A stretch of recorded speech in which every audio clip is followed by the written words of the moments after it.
नमस्कार दोस्तों, स्वागत है आपका आरके वर्ल्ड में। दोस्तों, आज हम लोग मूर्त और अमूर्त विरासतों की चर्चा करेंगे। टेंजिबल एंड इनटेंजिबल जो हमारा हेरिटेज है उसके विषय में बात करेंगे। क्या होते हैं मूर्त और अमूर्त विरासत, यह जानने के लिए बने रहिए वीडियो के अंत तक। दोस्तों, भारत में कई प्रकार की विरासतें हैं, जिसमें से दो प्रकार की विरासतों को महत्वपूर्ण रूप से जाना जाता है, या ये कहें कि समस्त विरासतों को दो भागों में बांटा जाता है। एक को मूर्त और दूसरे को अमूर्त कहते हैं। मूर्त विरासत वो होते हैं जिन्हें हम स्पर्श करके महसूस कर सकते हैं, जिनका हम संचय कर सकते हैं, जिनको हम संग्रहालयों में संग्रहित कर सकते हैं, प्रदर्शनियों के रूप में दिखा सकते हैं, या फिर कोई ऐसा क्षेत्र जो ऐतिहासिक, सांस्कृतिक और पुरातात्विक दृष्टि से महत्वपूर्ण है, उसके विषय में जानकारी प्राप्त करके उसको संरक्षित कर सकते हैं। ऐसी विरासतें जो होती हैं वो मूर्त विरासतों के अंतर्गत आती हैं। दूसरी तरफ जो अमूर्त विरासतें होती हैं वो स्पर्श नहीं की जा सकती हैं, बल्कि आंतरिक मन से फील की जा सकती हैं, उसको सिर्फ महसूस किया जा सकता है। तो हम लोग विशेष रूप से अमूर्त विरासतों की चर्चा करते हैं, क्योंकि मूर्त विरासतों को समझना आसान है, लेकिन अमूर्त विरासतों को समझना थोड़ा सा कठिन है। तो हम ये जानते हैं पहले कि अमूर्त सांस्कृतिक विरासत क्या है। विरासत केवल स्मारकों या वास्तुशिल्प संग्रहकर्ताओं तक ही सीमित नहीं है, इसमें आकर्षक सोचों को भी शामिल किया गया है, जो कि सांस्कृतिक रूप से चलती रहती हैं। जैसे सांस्कृतिक रूप से चल रही परंपराएं, कला प्रदर्शन, धार्मिक, सांस्कृतिक, अलौकिक और पारंपरिक शिल्प। यह अमूर्त सांस्कृतिक विरासत अपने प्राकृतिक सांस्कृतिक विविधताओं को संरक्षित करने के साथ साथ एक महत्वपूर्ण सिद्धांतपूर्ण कारक के रूप में दिखाई देती है। विविध सांस्कृतिक समय के साथ अपने समकालीन पीढ़ियों की यात्राओं को अपने में समाहित किए हुए स्थिर पीढ़ी के लिए विरासत के रूप में उपलब्ध है।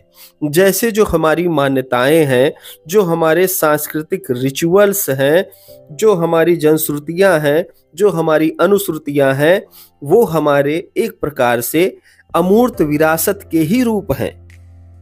अमूर्त संस्कृति समाज की मानसिक अनैच्छिक अवधारणा है, जो कला, क्रिया या किसी अन्य रूप में अभिव्यक्ति होती है।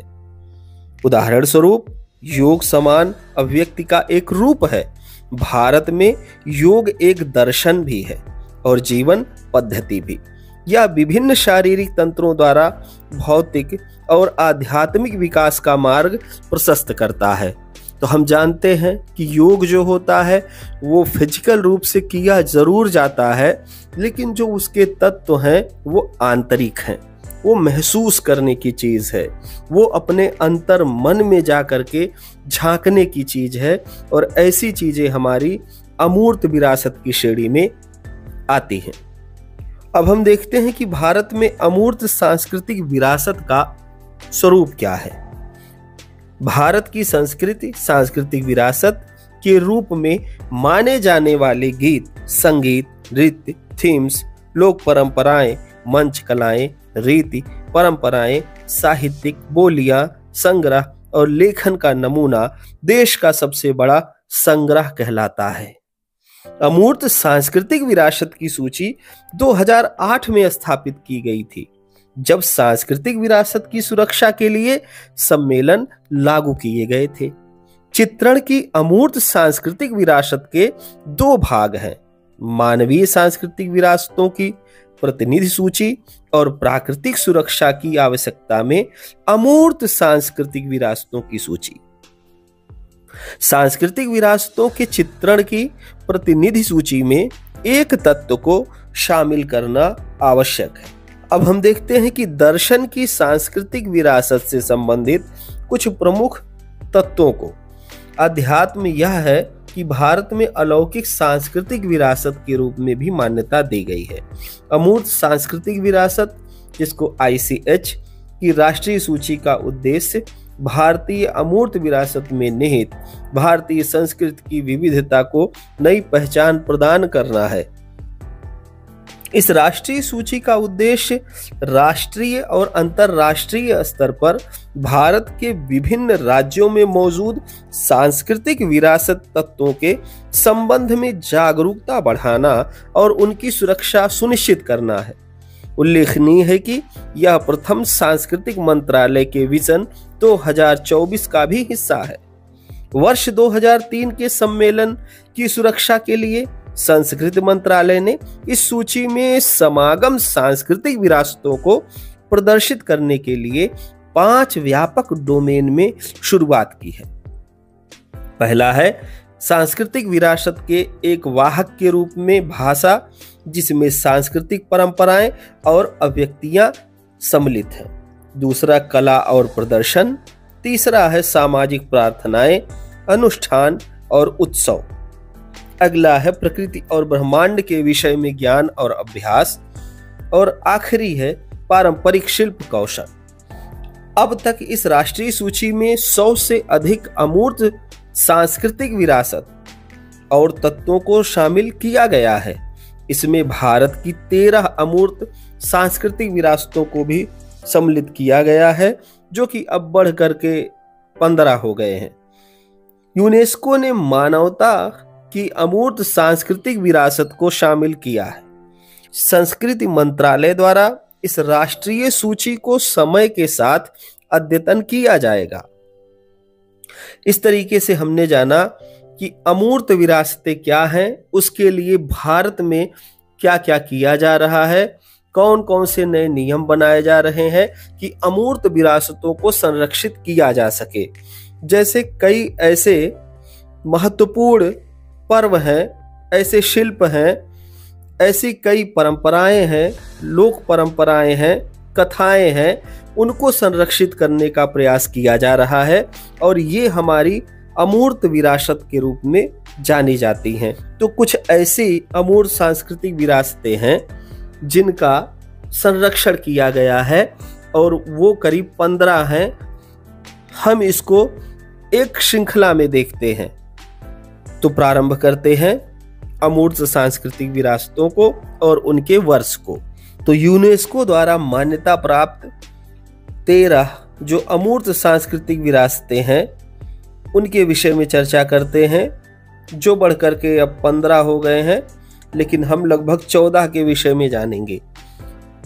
तो पहला है वैदिक जप की परंपरा, जिसको 2008 में अमूर्त सांस्कृतिक विरासत की श्रेणी में लाया गया। दूसरा है रामलीला, रामायण का पारंपरिक प्रदर्शन, जिसको 2008 में सांस्कृतिक विरासत की श्रेणी में लाया गया। कुटियाट्टम संस्कृत थिएटर 2008 में लाया गया। चौथा है रम्माड़ गढ़वाल हिमालय के धार्मिक उत्सव और परंपरा का मंचन, इसको 2009 में लाया गया। पांचवा है मुदिएट्टू अनुष्ठान थिएटर और केरल का नृत्य नाटक, इसको 2010 में लाया गया। छठा है कालबेलिया राजस्थान का लोकगीत और नृत्य, इसको 2010 में लाया गया। छऊ नृत्य, इसको 2010 में लाया गया। आठवां लद्दाख का बौद्ध जप, हिमालय के लद्दाख क्षेत्र, जम्मू और कश्मीर, भारत में पवित्र बौद्ध ग्रंथों का पाठ, 2012 में लाया गया। नौवां मणिपुर का संकीर्तन, अनुष्ठान, गायन, ढोलक बजाना और नृत्य करना, 2013 में लाया गया। 10वां है जंडियाल गुरु, पंजाब, भारत के ठठेरों के बीच पारंपरिक तौर पर पीतल और तांबे के बर्तन बनाने का शिल्प, 2014 में लाया गया। 11वां है योग, जिसको 2016 में लाया गया। 12वां है नवरोज, जिसको 2016 में लाया गया। 13वां है कुंभ मेला, जो उत्तर प्रदेश के प्रयागराज जिले में लगता है। कुंभ, अर्धकुंभ, महाकुंभ करके हम उसको जानते हैं, इसको 2017 में लाया गया। और 14वां है दुर्गा पूजा, जिसे 2021 में लाया गया। तो लगभग 15 अमूर्त सांस्कृतिक विरासतें हैं जिसको यूनेस्को द्वारा मान्यता प्रदान किया गया है। इस प्रकार से हम लोगों ने अमूर्त विरासतों के विषय में जाना और यह भी जाना कि मूलतः अमूर्त विरासतें कहते किसको हैं, उसका संरक्षण क्यों आवश्यक है। साधारण रूप में अगर कहा जाए तो अमूर्त विरासतें वो हैं जो हमारी लोक परंपराओं, लोकगीतों, खान पान, हमारे त्योहार आदि को चिन्हित करते हैं और इनको बचाना महत्वपूर्ण है। कोई विशेष प्रकार का शिल्प हो तो उसको भी संरक्षित करने की बात अमूर्त विरासतों में की जाती है, क्योंकि यह जो परंपरा चली आ रही है ये बहुत पहले से चली आ रही है और शिल्प में अब काम करने वाले लोग काफी पारंगत हो गए हैं। इसलिए वो जो कला है उसको बचाकर, उसको संजो कर रखने की जरूरत है और इसीलिए उसको यूनेस्को ने अमूर्त सांस्कृतिक विरासतों की श्रेणी में रखा है। इसी तरीके से त्योहार हैं, मेले हैं, थिएटर के काम हैं, नाटक हैं, नृत्य हैं, मेले हैं, योग है, दुर्गा पूजा है, ऐसे कई सारे फेस्टिवल हैं जिनको अमूर्त विरासत की श्रेणी में रखा गया है। और इस तरीके से अमूर्त विरासतों पर आज हमने चर्चा किया। अगले वीडियो में हम लोग अमूर्त विरासतों के विषय में विस्तृत चर्चा करेंगे कि कौन कौन से वो अमूर्त सांस्कृतिक विरासतें हैं जिनको यूनेस्को द्वारा संरक्षित किया गया है या और संगठनों के द्वारा संरक्षित किया गया है या हेरिटेज जो विभाग है उसके द्वारा संरक्षित किया गया है। आप लोग इस पर क्या सोचते हैं मुझे कमेंट करके अवश्य बताएं। वीडियो में अंत तक बने रहने के लिए आप सभी लोगों का बहुत बहुत धन्यवाद।